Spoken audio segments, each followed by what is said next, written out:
Hi, I'm Jeffrey Smith from the Institute for Responsible Technology, and this is Neil Levin, and where are you from? I'm from Chicago, Illinois. And which company? I'm with Now Products. Okay, so Now Products has been a non-GMO advocate for longer than I have. When I first got involved, the Now logo was a sponsor for Craig Winter's campaign for labeling, etc. I met your founder, etc. And we've given lectures here. And when the non-GMO project started in a big way, I approached you in 2007 at the Expo West in Anaheim, and I said, the non-GMO project is going great guns on food, but there's no one on the board that's associated with supplements.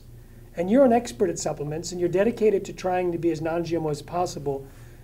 Why don't you form a supplement committee and be a member so that you can figure out how to make supplements non-GMO according to a standard? And so the background that Neil has and that we have goes way back in terms of the beginning of setting a standard for non-GMO, and you've been working with the non-GMO project and working with other companies, etc. So the purpose of this conversation is really, as a consumer, if you're looking for non-GMO supplements, what do you look for? And not just the non-GMO label, but there are certain supplements that are difficult to make in non-GMO categories. And so why don't you first describe the non-GMO challenge as a supplement, as a product formulator, as a company, etc., to give the broad perspective, and then we'll start talking about some specifics for people. Yeah, well, you're right, Jeffrey. I started working with the non-GMO project on their supplement committee in 2007, and was on their technical advisory board for a time while we had that. And let me just say, I'm not with the non-GMO project. When I approached Neil, I'm an enthusiastic supporter of the non-GMO project, but once I suggested it, then you took off. Okay. Right. So I was happy to work with them. There was a focus, as you mentioned, on foods. And what falls through the cracks are a lot of these highly processed ingredients that are used to make supplements. The sugars and starches, for example, lecithin and vitamin E and things like that, that they might be used in a natural flavoring, as, say, lecithin would be used as an emulsifier, vitamin E might be used as a preservative, for example. Starches are used in many ingredients as a stabilizer, as a substrate, as a standardizer. So let's say you're growing something in fermentation. Okay, so first of all, before we jump into fermentation, I'm going to slow you down because I know some things that people watching may not know. What creates vitamin E and lecithin? Typically, what's the starting source? The common sources are soybeans, right. Soybean oil. So 93% of the soybeans in the United States are genetically engineered, Roundup ready, sprayed with Roundup. And in order to create the soy lecithin or the vitamin E, there's a processing plant that goes through all sorts of extractions and whatnot, and then you end up with some kind of sludge or something at the end of that, which then extracts both the vitamin E and the lecithin? Right. You press the oil out of the soybeans, and then the oil is distilled and fractionated so that you get different things out of it. Vitamin E is naturally in soybeans, so they're extracting that with one technique. Lecithin is naturally in the soybean oil as well, so there's another technique to pull that out. So you basically, in order to have a non-GMO soybean-based lecithin or vitamin E, you need the whole plant to be non-GMO, using non-GMO soybeans continuously, or at least for a batch process. In other words, you bring in non-GMO soybeans, you run it through the batch for a while so everything's pure non-GMO, and then you can call the output non-GMO. So it's a big deal. For a long time, it was very difficult. Well, let me ask you, how difficult was it in the beginning to get non-GMO vitamin E and non-GMO soy lecithin? Well, about 20 years ago, we started seeing the GMO crops escalating and starting to, this is my term, contaminate the supply, where everything that was non-GMO before, and everything was non-GMO before, all of a sudden there's these GMO derived things hitting the market and going into the same production. There's not that many producers of vitamin E in the world. There's not that many producers of lecithin in the world. You know, probably fewer than a dozen of each. So you're talking about these very large supply streams that they're collecting from a lot of farms, and if there's not a separate track, then you don't have identity preserved non-GMO sourcing. And one alternative is to test the crop before it's processed, even though you haven't tested at the farm level. That's one of the challenges. That's easier than documenting all the way back every producer and supplier and transporter all the way back to the farm. Yeah, most people don't have any idea when they think of something, oh, just make it non-GMO. Once you get into this concept of a factory or a processing plant that receives grain from various elevators. The elevators receive grain from various farms. You may talk about hundreds of sources that have to be non-GMO. And one person's non-GMO, maybe another person's contaminated. And so they bring these trucks in, and they're waiting there for this strip test. So they have to take a scoop out, put it in a blender. In about 30 minutes, you get a little strip test and see it's a yes or no. And so you don't know how much of it is contaminated if it's a yes. And if it's clean, well, did you scoop in one part of the truck and not the other? So there's all sorts of technical aspects, Right. But essentially you're ideally looking for a non-GMO processing plant, which was few and far between as soon as GMOs started coming on the market, because everyone just accepted the same farmers' trucks and they weren't paying so much attention in the beginning.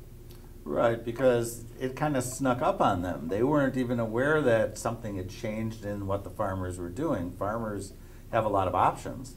And the fact that so many of them were jumping on this bandwagon and believing the hype that this is the wave of the future and this is what they need to do to be successful, and being trained that way, literally, meant that the farmers started switching en masse, and all of a sudden the supply changed. So we didn't change. We still wanted to buy the same natural products we already had, but it took a few years, really, until we started being able to reliably source non-GMO, for example, soy protein, or some of the things that were the most obvious and the most likely to contain GMOs.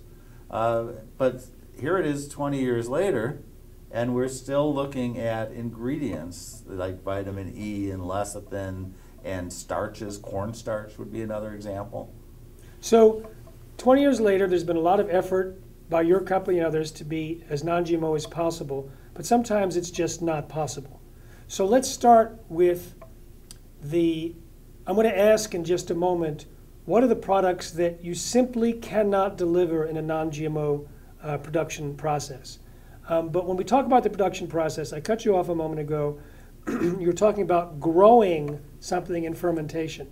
I don't know if most people realize the fermentation vat growing process to produce some of these ingredients that are used for the supplements. Explain that, explain the GMO risk there, and then we'll start naming the supplements which are hard to get or impossible to get as non-GMO, and which ones you have some GMO and some non-GMO, so the customers have a choice, and some that are never GMO. Okay. Right. So with fermentation, it's basically a vat with some kind of microbe in there. It's typically bacteria, sometimes yeast.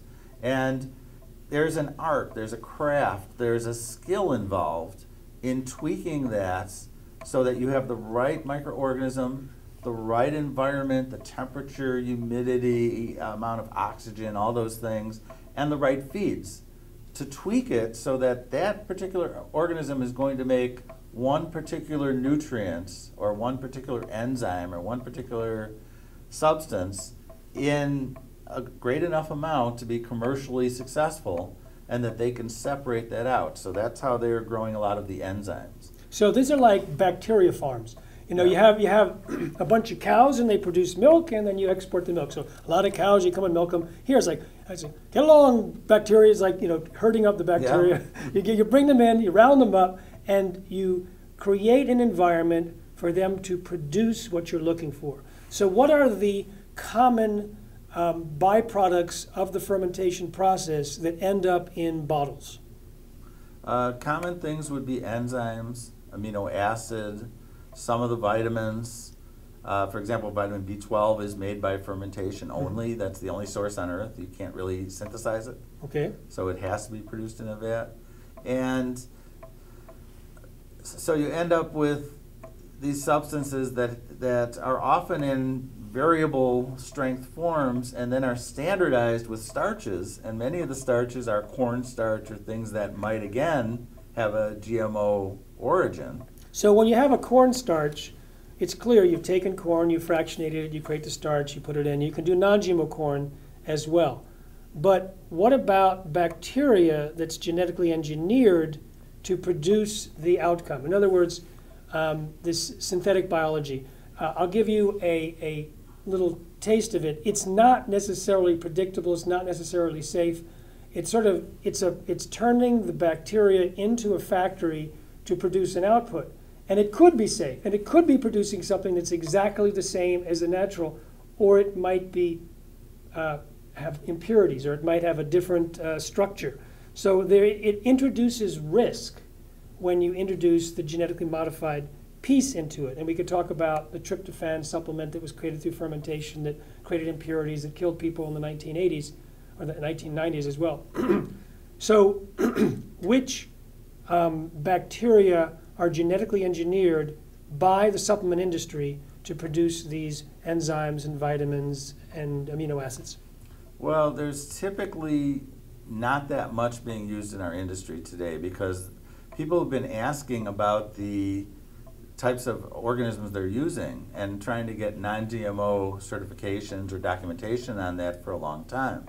But there are a few things still, like there are some trademark ingredients, some amino acids, for example, that are trademarked and well-known, and they're using a genetically modified organism to generate that. So, as you mentioned before, they're tweaking with genetic modification an enzyme or a bacteria that produces this amino acid better than the natural form of that bacteria. This is fairly unusual today, though. I mean, that's not as common as it used to be. So most of the microbes that are used in production for supplements are natural. Yeah, we're being given documentations, an assurance, more or less, rather than straight, it's not highly documented, but at least it's a promise that it's non-GMO. And just like you will see on milk cartons, our farmers pledge not to use these hormones.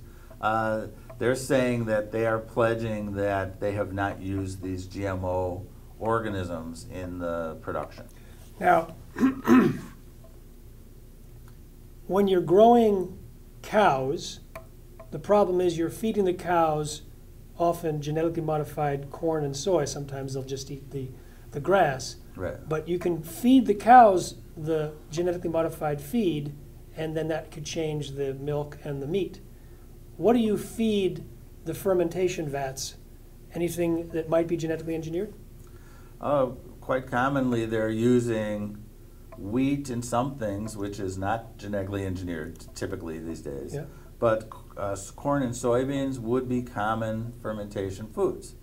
So we're also trying to get assurances, and we have that from most of our suppliers now, that they're not using GMO versions of these sugars and starches or even protein sources in some cases, to feed that organism, typically a bacteria, in the fermentation. So on most products we have some assurance. It's probably not enough for the non-GMO project in many cases to give their assurance, but we have a non-GMO assurance process.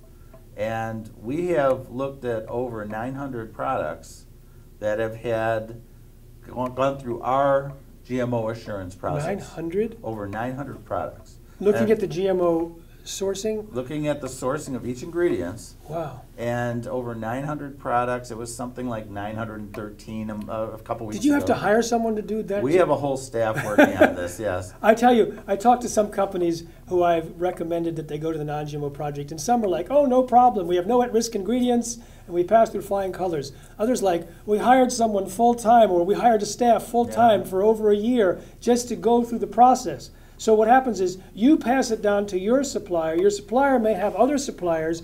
If you're feeding soy into their vats, then the soy comes from many, possibly an elevator with many other suppliers, and it quickly scrambles out of control if you haven't been starting with the controlled process in the beginning. So that's why in some cases we've heard that some very major companies are switching to non-GMO, and they're planning to do it over 5 years. These are major food companies, because it's not just like flipping a switch. So in a moment, we're going to come back with part 2 and talk about which products could be GMO and which products could be non-GMO, so that it'd be easier for you as a consumer to choose. So we have the bacteria itself, which might be genetically engineered, but not so much. We have what's feeding the bacteria, which might be genetically engineered. We have the additional stabilizers, etc., which might be genetically engineered. In some cases, the entire product is derived, like vitamin E or vitamin C, from a GMO. So there's a lot of ways that GMOs can enter the picture for supplements. So are there certain supplements that you simply cannot get in the non-GMO form right now? Right, or maybe a more accurate way to put it is we don't have documentation that it's non-GMO. We do have documentation that it's PCR negative, that it tests negative for GMOs in the finished product, but of course that's so processed that you wouldn't expect to see GMOs in there let anyway. me explain. I used to work at a GMO detection laboratory as the VP of Marketing Communications, and we used PCR, which is a laboratory technique to amplify or multiply the DNA of a product millions and millions of times, and then evaluate its presence and relative size or amount. But if you have no DNA in the final product, you're not going to be able to amplify it or multiply it. So if you're using highly refined oils, you won't find DNA in the highly refined oils. You won't find DNA in vitamin C. So a lot of these supplements are more chemicals. They don't have the DNA. So not finding it in the final product doesn't mean it's non-GMO. Now some companies, unscrupulous companies, will say that their product is non-GMO because there's no detection in the final product. So there's a vitamin C company that uses GMO corn, produces a vitamin C, and says, we haven't found any GMOs in the final product. And it's like I've told them, that's deceptive marketing. You better change that. And I haven't checked to see if they've changed it. If they haven't, I'll let you know the name of the company and the details. So talk about, you can't find it in the final PCR, but there's no documentation. And why is that? They just don't track it. The document trail ends at a certain point in terms of these details, and to extend that beyond to each supplier, each middleman, all the way back to the farm is an extensive process that sometimes takes years. So that's one of the reasons it's taken so long to get all this documented and to show that they're non-GMO, is because we're looking at materials that are going through a lot of hands and a lot of processing, and they're tracking that at the end. So yes, we have gotten statements from some suppliers saying we are non-GMO because it's PCR negative, and we say no, it's not non-GMO, it's GMO free in the final product, but we still need to know where it's from. One of the challenges, like vitamin C you mentioned, we have some suppliers that have IP, identity preserved documentation, all the way back to the farm that it's non-GMO. Other ones test the corn before it's processed into vitamin C, while it still has DNA, and it comes out PCR negative there, and then they process it, so we know it's from non-GMO corn. They still don't have that documentation all the way back to the farm level, but at least we have some assurance that they're making it from a non-GMO source, which is, that's one of the distinctions between our non-GMO assurance process and, say, the non-GMO project. They want to go all the way back to the farm, and if that doesn't exist, we're happy for now to say, okay, we know the corn is tested and it's free of GMOs, it's from a non-GMO source. Hopefully we'll be able to get them to extend that documentation back through the supply chain over time. So you don't know of any particular supplement on the market that you sell as Now Foods or others that is simply always GMO? Well, there is one trademark ingredient, amino acid, we're told that they're using a GMO organism to produce it, but it's a pure amino acid that they end up with, and it's not containing GMOs in the final product. So in other words, they've changed the genetics of the microbe, the bacteria or the yeast, Right. to produce the amino acid, so it's genetically engineered. And then they've said, look at our amino acid, and you can't use it because it's patented, etc., or trademarked. So now I can tell you about tryptophan, which was created from genetically engineered bacteria in the same way we just described. Yeah. And the process almost certainly created contaminants, which caused about 100 people to die and 5,000 to 10,000 to fall sick, and many became permanently disabled. And it was Showa Denko KK, a Japanese company that was producing it. And there was a cover-up of the genetic engineered origins. And I write about this in my book, Seeds of Deception, and in a smaller way in my book, Genetic Roulette. And if you go to responsibletechnology.org, you can read the evidence of William Christ, who did an investigation over many years, the most in-depth investigation with some of his colleagues, that reveal the cover-up and the genetic engineering origins of this dangerous epidemic. If they had acknowledged that it was the genetic engineering that caused this epidemic, then it would have stopped GMOs in their tracks. So it was very important for the biotech industry to pretend that GMOs were not part of it, and they just said, look the other way, nothing to see here. And even when the FDA gave a talk to Congress about the epidemic, they ignored the fact that the only company whose tryptophan caused this disease was genetically engineering the bacteria. Instead, they said, it's just tryptophan in general. We've been using it for years, but somehow now we know it's unsafe, even though it's only this company's genetically engineered bacteria that created the unsafe version. We're just going to take all tryptophan off the market. And then they introduced Prozac, which was the competitor to tryptophan, and it really was a boost for Prozac. Anyway, that's not the discussion we're making now. That's a side effect, a side event. So there's this one trademark. Now, what are some of the ones that people have to be careful about? Is it basically all supplements could be GMO or non-GMO because there could be cornstarch and everything? Or are there certain named ones, like you already named vitamin C, vitamin A, E, and soy lecithin? What are the other ones that people have to be concerned about if they're trying to get non-GMO? Well, those are so processed that really they're not a big cause of concern in the final product. Even if they were derived from GMOs, they're isolated. So you have a pure vitamin E. It's pharmaceutical grade. It's as pure as can be tested in terms of nothing else in there. One of the problems that probably occurred with something like the tryptophan, where they had a GMO organism and they weren't tracking what it was and what it was doing, is probably over several batches it mutated and started producing a large amount of toxin that nobody was looking for. See, it was interesting with the tryptophan. It was 98.5% pure. It was U.S. pharmaceutical grade pure. And the amount of contaminants, there were 5 or 6 contaminants that ranged between 0.1% and 0.01% of the final product. So we're talking about tiny levels. Yes. And it was rejected by, I think, Germany at one point. And if you look at the data that was collected by William Christ, they found some contaminants. There was discussion of it. But no one was relating it to any disease or disorder. And sometimes the fermentation process will give you contaminants that you just sort of pass along with the others. So when you say, so here's an interesting point. If something is 100% pure with absolutely zero contaminants, which would be zero detectable contaminants based on the ability of the instrument to detect, is it as safe as its non-GMO counterpart? And there is one way, and this is theoretical, and I don't know if it applies to vitamin E. It's above my pay grade, but you have chemistry, so you can tell me. Yeah. If the structure is different, it could still be, there's the proteins that might have a different structure but still called the same name. Right.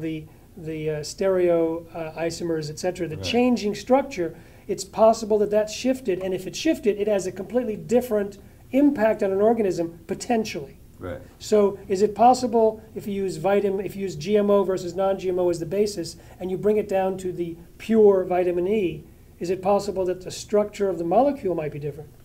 No, it would be the same molecule in this case. Exact same or structure. Or the amino acid. Would Exact be the same structure. Yes, the actual amino would be the same. And how it's folded into a protein? Right. Okay, because in some cases, and I write about this in Genetic Roulette, there's a right-handed versus a left-handed. There's a change in the structure that can occur as a result of the process of genetic engineering. Yeah, for an amino acid, the reversal would make it a synthetic amino acid. It would be easily detectable by optical rotation testing. There you go, optical rotation. You look at it, you roll your eyes, and you can tell. All right. Yeah. So, I mean, that's not the concern. Really, it's more of an environmental concern or a sourcing concern at that point, rather than that you're going to be eating GMOs. So I'm going to withhold judgment. I appreciate it, and it's certainly a valid evaluation of risk. Like I wrote about genetically modified sugar, and I said created from sugar beets, it's like 99.x% pure. And I said, what about the other part, because about the tryptophan, and I don't know if the molecular structure of the sugar is different if it's created from GMO versus non-GMO, and I'd like to know. But when I wrote about it, I was more focusing on the impurities, and also obviously the sugar beets are sprayed with Roundup because it's Roundup ready, and sugar beet pulp is used to feed racehorses that are very expensive racehorses, and there was a correlation between the introduction of that and breaking down of racehorses, which we haven't investigated because we didn't have the staff, etc. Anyway, another side event. Go ahead. So, So, I mean, there's another ingredient that is a phytosome. It's a phosphatidylcholine, a compound taken from lecithin. So they take soybeans and they extract the oil, and then they distill out the lecithin, and then they distill out a fraction of the lecithin called phosphatidylcholine, which is used in a lot of products, or phosphatidylserine. And for example, we have a trademark ingredient from a company in Europe, Germany, that normally uses European soybeans that are non-GMO, but occasionally they buy a batch from the United States, which of course is probably GMO. And they're not separating them. And we're telling them, that's stupid. You should be separating them and tracking them and advertising it as non-GMO, because more and more companies are going to follow the demands of their consumers. Because we're getting several requests for GMO identification on products that don't have it on the label every day. Consumers are contacting us.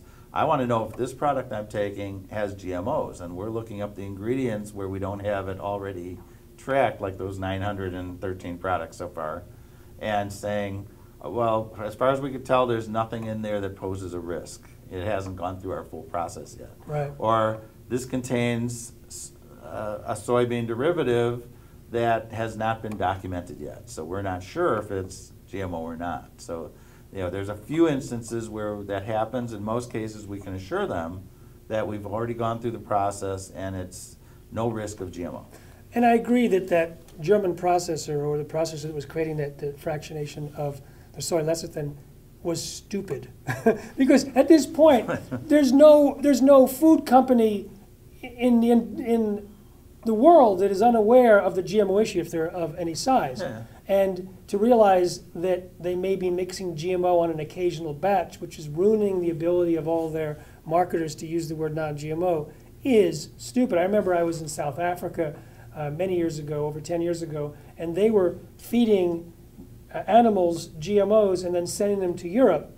And I said to their big financial paper in an interview, it's really stupid. You have so much non-GMO feed. You have all these companies in Europe that have committed to use animals that are not fed GMOs. You're throwing away that market simply by contaminating your feed. And so the government actually changed its policy after that, fortunately, and stopped using importing GMO feed for the stuff. But I don't know what the situation is now. That was a long time ago. Anything else you want to say? This is consumers who buy supplements who want to know, are my supplements GMO or non-GMO? Guide them. Well, as you know, Jeffrey, our company is committed to non-GMO. We believe GMO products are not natural, or we're a natural products company. Mm-hmm. So we have devoted a lot of resources over years to try to track and document and lean on our suppliers to get more documentation where it doesn't exist, and switching the suppliers in some cases to try to assure that we're getting only non-GMO products. I can tell you right now that anything we buy now as an ingredient that has a potential of being GMO sourced would be free of GMOs. It would be so highly processed you could test it all day and there's no GMOs in there. But there still could be GMOs in the inputs. In the inputs on a few items, and it's typically these highly processed things. You know, natural flavors, for example, they're going to typically use a lecithin or something like that as an emulsifier, as something to hold it together. They're typically going to use a starch as a base to give it some substance. And sometimes they'll have vitamin E, for example, as a preservative. And these are corn and soybean inputs typically. You know, in some cases they'll use tapioca or some other source, or sunflower source of them, but that's just coming in now. That's not universal. Right. So most of the natural flavors we've been able to get certified non-GMO sourcing. Which means that's been a big issue. And so, you know, I choose non-GMO. Right. Even if it's highly refined, I'd rather not take the risk. I know a great deal about the risk. I certainly, and I've said this in my writings, that the more processed the GMO is, the less risk there is. We don't know if they eliminate the risk altogether. It's a technical thing, and it depends on the detailed chemistry to see if it's exactly the same. So the more refined, it's very interesting. People say, I don't want to eat refined or processed foods. In this case, when you process GMOs, they become less dangerous. Whereas if you eat corn on the cob, that's Monsanto's Bt toxin and Roundup Ready, that's probably the most dangerous because it's hardly processed. You can eat it even raw, and you get the Bt toxin, the Roundup, and the changed genetic structure of the corn all at once. And the Roundup Ready corn, for example, has high levels of cadaverine and putrescine, which not only are responsible for the foul odor of rotting dead bodies, but they can enhance histamine response, so it can increase allergic reactions, and they can also potentially create increased cancer risk. So there you go. So it's not processed, and it's more risky.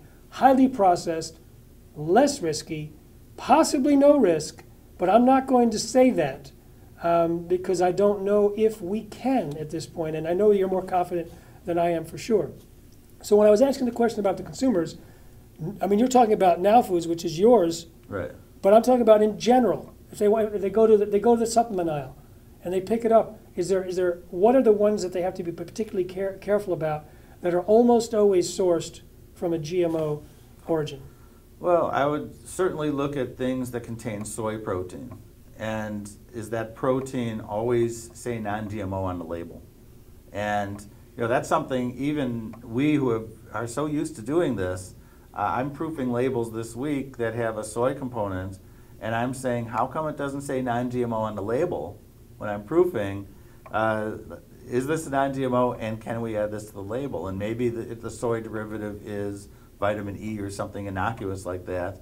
But still, we want to be able to know that we've gone through that assurance process and put it on the label, just like we put allergens on the label. And people can't track their allergies and what they're reactive to if you don't put allergens on the label. Nobody knows on GMOs, because it's not labeled, if they're reacting to them or not. Right. So if we can put it on the label that it's non-GMO, at least they know that this is not going to be that type of risk factor for them. Okay.